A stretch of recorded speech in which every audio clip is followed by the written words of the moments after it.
नमस्कार दोस्तों, आपका स्वागत है आपके अपने चैनल प्रोफेसर डीसी पर, जहां मैं अंग्रेजी साहित्य की जटिल और गहरी कहानियों को सरल और स्पष्ट तरीके से समझाता हूं। आज के इस खास वीडियो में मैं बात करूंगा रे ब्रैडबरी की एक अद्भुत और अद्वितीय कहानी के बारे में, जिसका नाम है there will come soft rains, जो हमें भविष्य की एक ऐसी दुनिया में ले जाती है जहां इंसान की अनुपस्थिति में भी जीवन चलता रहता है, लेकिन केवल एक सीमित समय तक।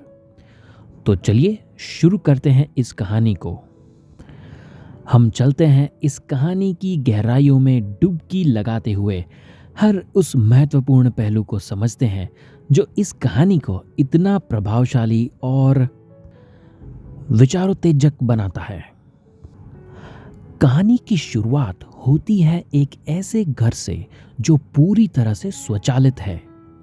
जैसे ही सुबह के 7 बजते हैं, घर की घड़ी एक आवाज करती है जो पूरे घर में गूंजती है। ये घड़ी बार बार कहती है, उठने का समय हो गया है, उठने का समय हो गया है, मानो उसे डर हो कि कोई उठेगा ही नहीं। लेकिन जब हम इस घर के अंदर की ओर नजर डालते हैं तो पाते हैं कि घर पूरी तरह से खाली है। इंसानों का कोई नामो निशान नहीं है, लेकिन इसके बावजूद घर की घड़ी लगातार चलती रहती है। अपनी टिक टॉक की आवाज के साथ ये दर्शाती है कि घर की सभी प्रक्रियाएं अपने आप चल रही है, बिना किसी रुकावट के।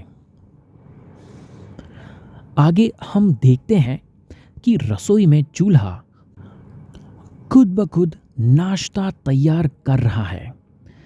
ये एक ऐसा दृश्य है जहां टोस्ट पूरी तरह से ब्राउन हो चुके हैं, अंडे सुंदर सुनहरे रंग में तले हुए हैं, बेकन के स्लाइस और कॉफी के 2 कप भी तैयार हैं।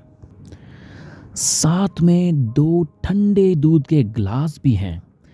ये सब कुछ इतनी सटीकता के साथ तैयार होता है कि ऐसा लगता है मानो किसी ने इसे बड़े प्रेम और ध्यान से बनाया हो। लेकिन असल में इसे खाने वाला कोई नहीं। ये घर खुद ही अपने नियमों का पालन कर रहा है, बिना किसी मानव के हस्तक्षेप के। इसके बाद घर की छत से एक और आवाज सुनाई देती है जो हमें बताती है कि आज 4 अगस्त 2026 है। ये आवाज घर के अंदर घूम रही है और हमें याद दिलाती है कि आज मिस्टर फेदरस्टोन का जन्मदिन है। त्रिटा की शादी की सालगिरह है और आज का दिन बीमा, पानी, गैस और बिजली के बिलों का भुगतान करने का भी है। लेकिन ये सब केवल एक रूटीन की तरह हो रहा है, क्योंकि उसे सुनने वाला भी कोई नहीं है। घर के कोने में रिले क्लिक कर रहे हैं, मेमोरी टेप सरक रहे हैं, लेकिन इस पूरी प्रक्रिया में कोई मानव हस्तक्षेप नहीं है। अब हम देखते हैं कि 8 बजे घर के सिस्टम ये घोषणा करता है कि स्कूल और काम पर जाने का समय हो गया है, लेकिन घर के दरवाजे नहीं खुलते। कारपेट पर कोई हलचल नहीं होती, क्योंकि घर में कोई है ही नहीं।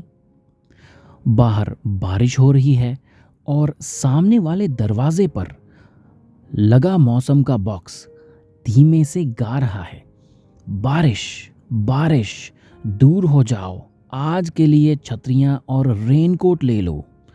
लेकिन ये आवाज भी केवल खाली दरवाजों के बीच गूंज रही है। गैरेज में खड़ी कार इंतजार कर रही है, जैसे कि कोई उसे चलाने आएगा, लेकिन कोई नहीं आता। अंत में कार का दरवाजा फिर से बंद हो जाता है और गैरेज की लाइट्स बुझ जाती है।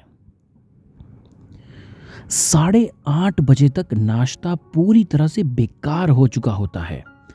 अंडे सूख कर सिकुड़ चुके हैं और टोस्ट पत्थर की तरह सख्त हो गए हैं।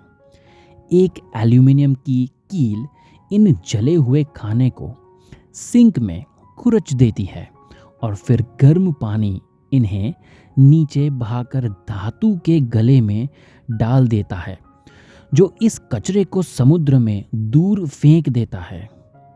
गंदे बर्तन एक हॉट वॉशर में डाल दिए जाते हैं, जो उन्हें साफ और चमकदार बनाकर वापस निकालता है।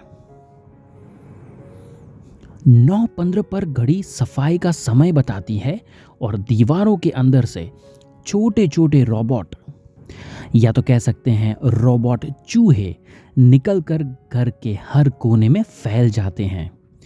ये छोटे सफाई करने वाले चूहे रबर और धातु के बने होते हैं, जो फर्नीचर से टकराते हैं, कालीन की सफाई करते हैं और फिर धीरे से गायब हो जाते हैं। ये पूरी प्रक्रिया इतनी अद्भुत और सटीक होती है कि यह समझना मुश्किल हो जाता है कि यह सब कुछ इंसानों के बिना हो रहा है। ये रोबोट चूहे अपने बिलों में वापस चले जाते हैं और घर एक बार फिर से पूरी तरह से साफ सुथरा हो जाता है। अब हम कहानी के 10 बजे के दृश्य पर आते हैं, जब सूरज बारिश के बाद निकलता है और शहर की तबाही का दृश्य स्पष्ट होता है। ये घर एक बर्बाद और राख के ढेर में तब्दील हो चुके शहर में अकेला खड़ा है। ये कहानी का एकमात्र घर है जो अब भी खड़ा है। रात के समय बर्बाद शहर से रेडियोथर्मी चमक निकलती है, जो मीलों दूर तक दिखाई देती है। ये घर पहले जीवन से भरा हुआ था, लेकिन अब ये पूरी तरह से खाली और निर्जीव है।